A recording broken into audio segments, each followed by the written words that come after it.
think that came with a lot of time as well. What do you mean? The time constraints and the filming and, life and the job. We didn't get enough time. You needed more time together? Because you could have had more time. Shaquille is very frustrating for me in the sense that he gave up on his marriage, gave a silly excuse for why he gave up on his marriage, and then he expects Kirsten to continue to behave as though they ended up on a good note. I think now he's realized he made a mistake and he's trying to get Kirsten to sort of accept him back, and I don't think she wants to do that. But anyway, I digress. Hey there, thanks for stopping by. It's your girl Valerie. Welcome to my channel. In this episode, I'll be reviewing Married at First Sight, Season 16, The Reunion, Part 1. If you're new here, don't forget to subscribe, leave a like, a comment, and turn on the notification bell for when I upload new videos. Dom and Mac. What can I say? Dom and Mac, for me, are a bit of a tricky one. Because Mac, yes, he was sort of...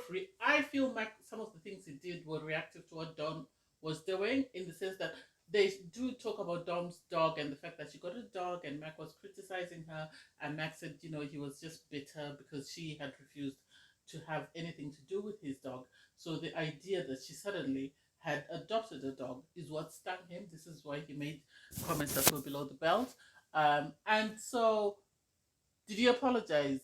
Yeah, I think there's nothing to it. And the fact that he moved from Nashville and went back to Michigan after he had said he wanted to stay in Nashville, for me, it was a given that he was going to move, because where was he living? In a basement?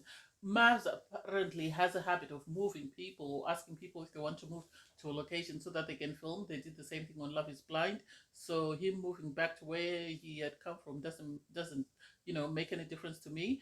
The only thing that upset me is Clint and Gina. I wish they'd also played Gina's comments, because Clint talked about the type that he likes, the type of woman that he normally dates, the type of woman he finds attractive.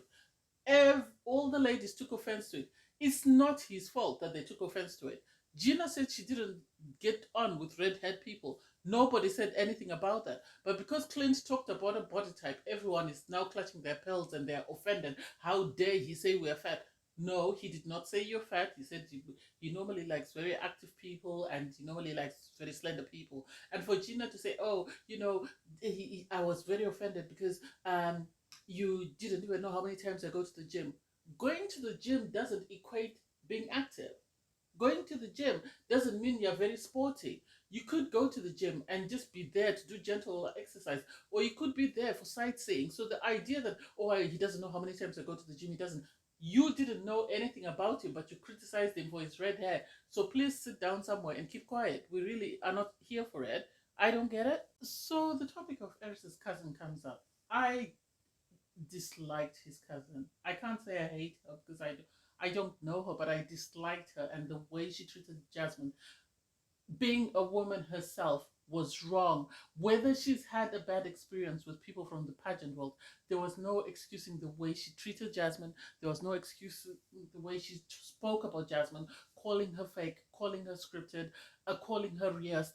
All that was not necessary. And they show a clip of Aries sort of saying, he likes a woman who's strong and able to stand up for themselves. And it's like, what did you expect Jasmine to do? To stand up and start shouting and poking her hands? Or did you expect her to jump onto the table in front of your mother and start screaming and shouting? You said she looked like she'd worked 16 hours. That must have told you something, that she was fed up of your cousin. Even if at that moment you didn't know Jasmine, you said this was the day after you got married. After a couple of days, or after a couple of incidents with your cousin, or her coming to you about your cousin, you should have sat down and spoken to her. You should have, spoken to your cousin, because everyone else was right in the group to say you should have called out your cousin. You should have told her, this is my wife. It's either you respect my wife or you bounce. I think he should have spoken to his mum, because someone was saying this is the cousin apparently is through his mum, that their mothers are friends and that's how they're related. I think he should have spoken to his mum. I think he should have told his mum what her friend's daughter was saying and doing about his wife. That way, his mom could have helped him resolve the issue. And I think this is one of the many reasons why he and Jasmine didn't work. I know they had a lot of issues, but I think this is one of the major reasons why, because Jasmine says she didn't feel supported. I know Mac tried to speak up for Aries and Jasmine wasn't having it. And I'm happy that she was able to speak up because, if nothing else, Jasmine left the experiment able to speak up for herself, able to advocate for herself, able to sort of tell people how she's feeling, because I think this is something she was always taught never to express, and this process has done that for her. So I think she'll be amazing in her next relationship.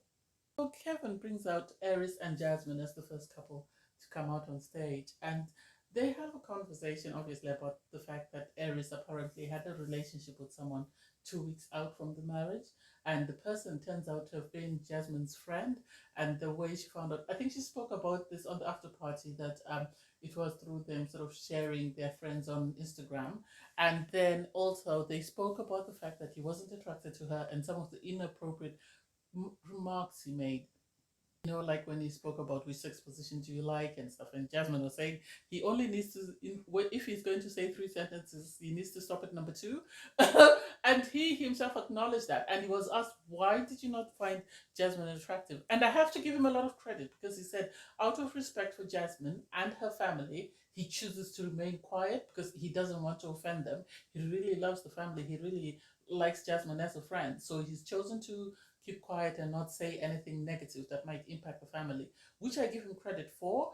And then Jasmine's friend came out and sort of had a conversation with Aries. I think we can all accept, because Aries apparently said he wanted someone who was in between Zendaya and Serena Williams, but then it seems like Jasmine fell in between the two, and so everybody doesn't understand why he didn't find her attractive.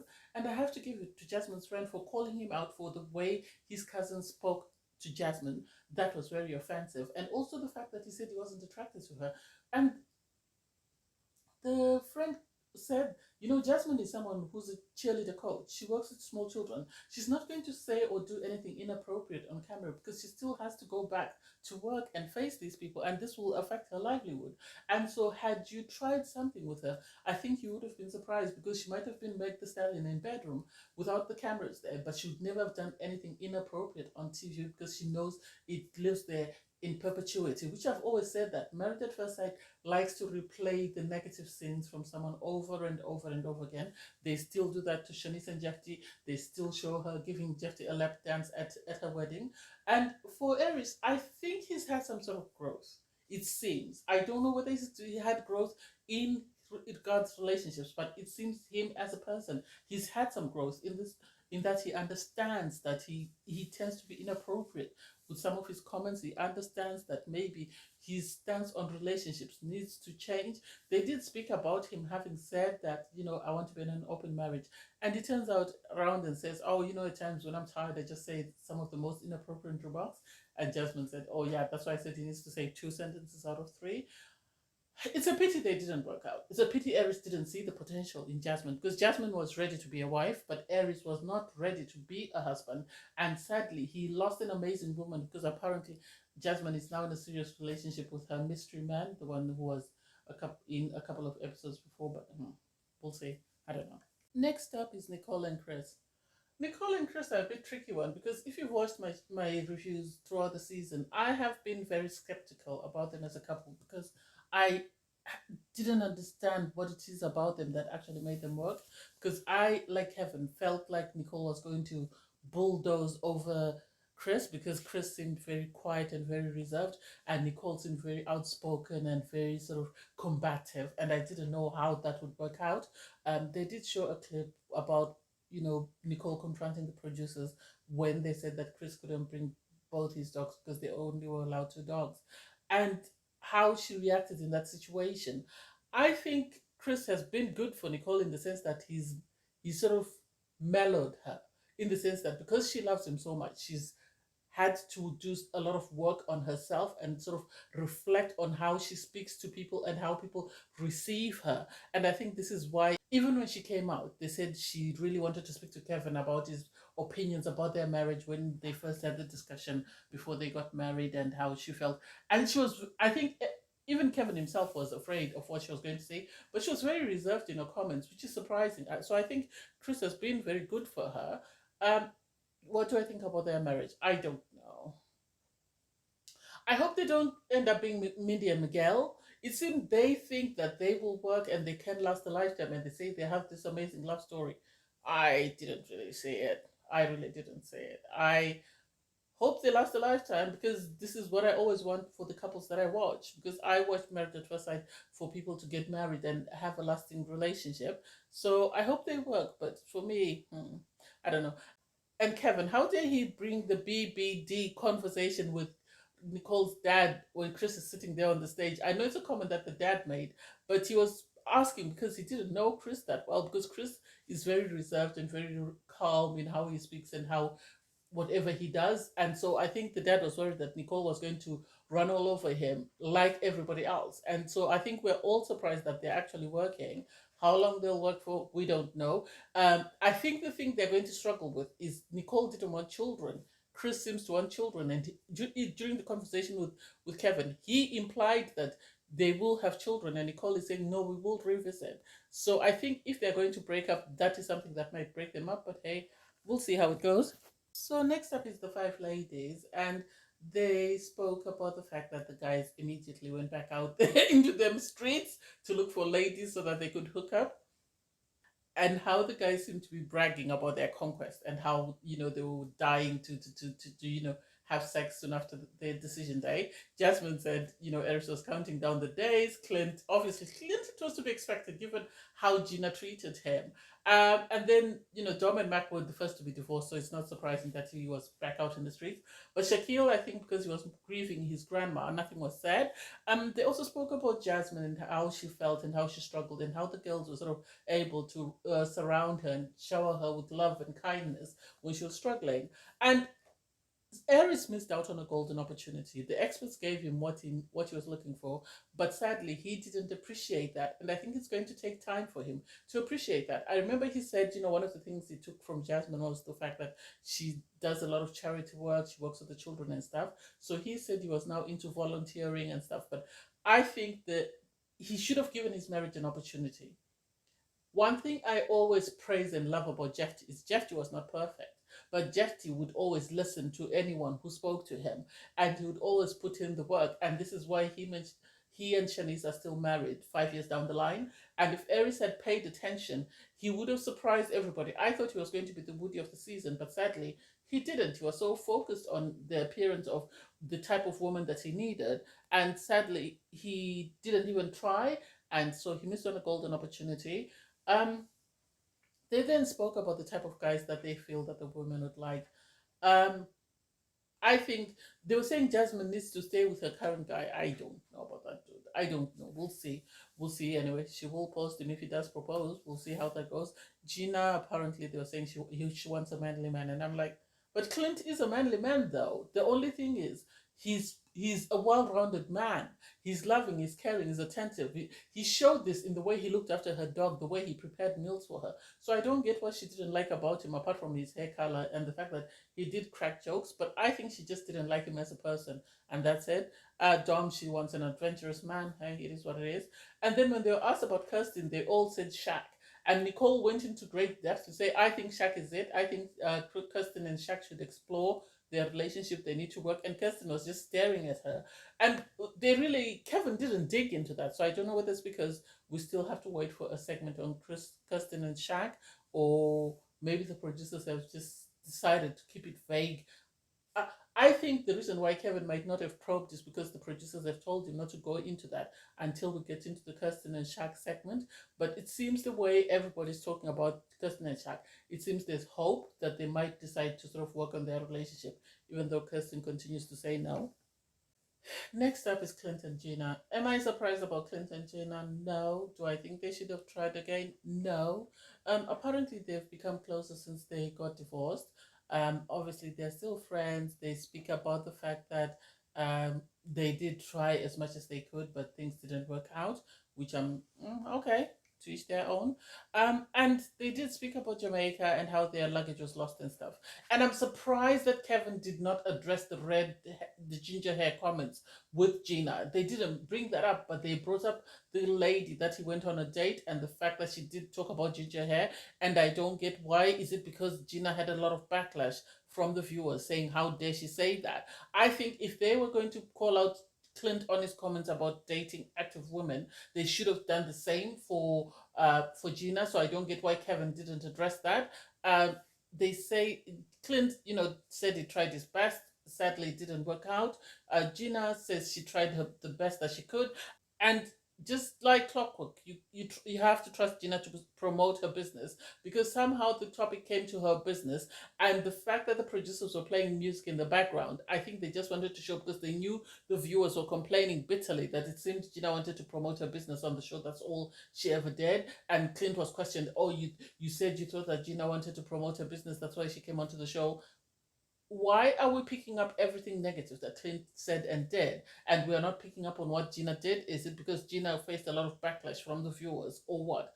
I don't get it. Apparently, Clint is now dating someone who likes to travel, who's very passionate about her projects and stuff. And I'm like, good for you, Clint. You deserve to be happy. Gina wasn't ready to be married. Gina saying, "Oh yes, I was. I've realized that I'm ready to be married, and I can't wait." You and they're asked, is there hope for you in the future? No, you never know. We'll just have to wait and see. There's no hope for Clinton and Gina. I think that's it. They need to move on. I don't think Clinton deserves to be with anyone who was nitpicky and picked out all his negative bits and sort of made him feel less than. Gina is not it for him.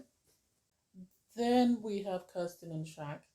Kirsten and Shaq are a wasted opportunity. There are people that had all the necessary equipment to make them an amazing couple, but they chose, or one of them had unrealistic expectations, because they did talk about the fact that their communication was really bad.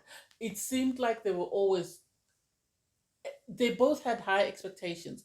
The difference was one was willing to learn. It seemed Kirsten was willing to compromise, and Kirsten did as much as she could for Shaq, but it was never good enough for Shaq, because Shaq had these expectations of what he wanted his wife to be, how he wanted to be supported, and no matter what Kirsten had done, even if she had carried him on her back all day, even if she had spoon fed him all every single meal, it would not have been good enough, because it didn't look the way that Shaq had expected it to look. And they showed highlights of their conversations, and during the conversations you can actually tell that they were not communicating at all.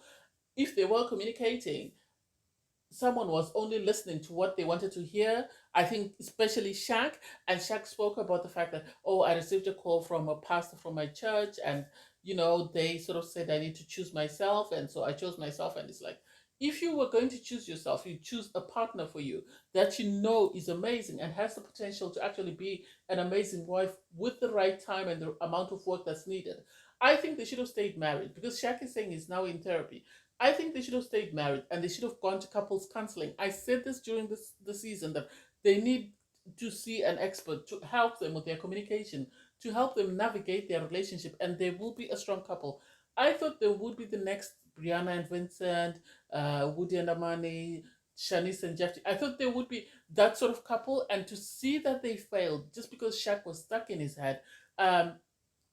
And he wasn't willing to sort of compromise, or he wasn't willing to accept less than. He worked on a schedule of 8 weeks and didn't look past the 8 weeks, or didn't think to stay married, at least after the experiment, once the cameras go away, once the producers go away, to see if they could actually make their marriage work. It's not like Kirsten did not sort of move away from her position of saying he's got no hair. She moved from that stance to suddenly liking her husband. She had sex with him because she liked him, not because she was just going to sleep with anyone. And so for him not to give her credit for that, I felt some type of way. I feel he should have given his wife credit for all the things that she did to sort of try and make their marriage work. I think he needed to. By now, you'd have expected him to have sort of reflected on his marriage to see where he went wrong and what he needed to do to change it. And I think even though they're now communicating, they're now in a better place, there is potential for them to sort of make up and actually have a long lasting marriage. But Shaq needs to do a lot of work on his own to be able to compromise and be the partner that Kirsten needed. He said he felt, he wasn't the right partner for her. He wouldn't be able to meet her expectations. And it's like, is that what she told you, or is that what you thought? Why didn't you ask her, what are your expectations of a husband? And if she had responded, then you would know whether or not you meet those expectations. Shaq really upsets me, because he wasted a golden opportunity, and he will never find the type of wife that the experts matched him with. I'm not saying Kirsten was the best, but there was a lot of potential there that they could have had a lasting marriage. But hey, it is what it is. I hate that they left Kirsten and Shaq on a cliffhanger just like they did on decision day. But anyway, I don't know. We'll see what happens. Thanks, guys, for watching. Please don't forget to like, share, comment, and subscribe. Bye, everyone.